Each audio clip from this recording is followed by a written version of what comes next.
Mettre encore plus de policiers face aux migrants à Calais n'est pas une solution.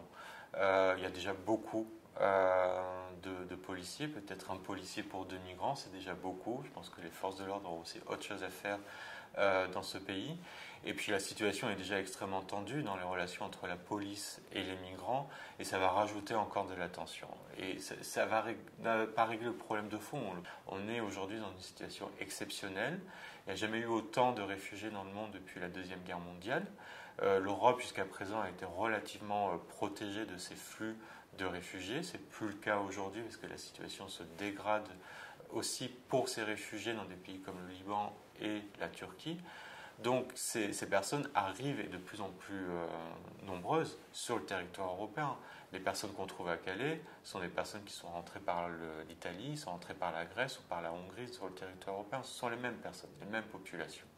Donc la question elle est plus globale, elle est beaucoup plus globale que Calais. Elle est quel est le rôle de l'Union européenne face à la question des réfugiés?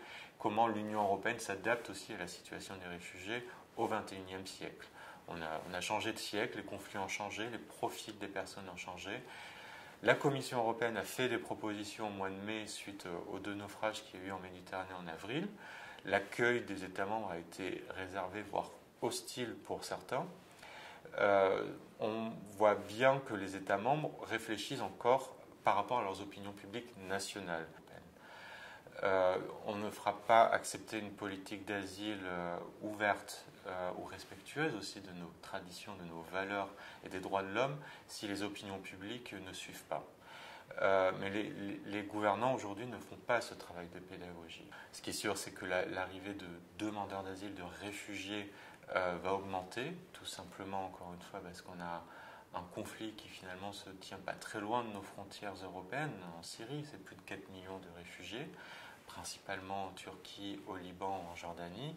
La situation se dégradant dans ces pays également, ces personnes continuent leur chemin.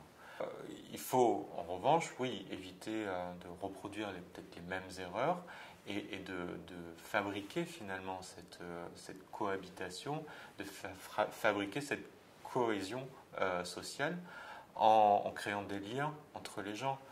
Et ça, c'est fondamental. Et c'est quelque chose qui n'apparaît pas du tout aujourd'hui dans ces politiques en France ou dans d'autres pays européens où on est dans la gestion de flux. On n'est pas dans une vision à moyen terme ou à long terme de l'immigration, de la place qu'occupe l'immigration dans nos sociétés, de la place qu'on veut bien lui donner et de comment on essaie de construire une société qui soit relativement cohérente et qui puisse aller de l'avant.